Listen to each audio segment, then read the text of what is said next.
خسته نباشین. اونایی که قریب گیری میکنه پرای کفترتون اینجوری میشکینه، نگاه کنه شکسته و کفتر دیگه نمیتونه پر کنه. نگاه اینا شکسته، با تور مزنه این کفتر دیگه نمیتونه بپره، انگار که پربسته. نگاه کنه نمیتونه بپره.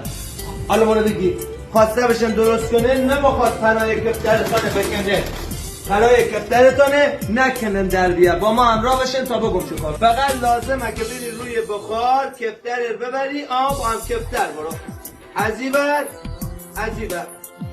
ببین چقدر سریع میزونش میکنه، مثل روز اول میشه و لازم نیست به هیچ عنوان.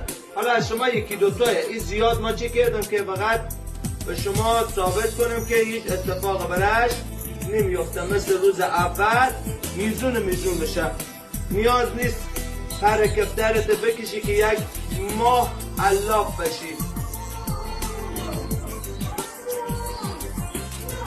حالا برو بیاش کن، اینجا به نگاه کن، برو بگی برو بیاش کن بده بره.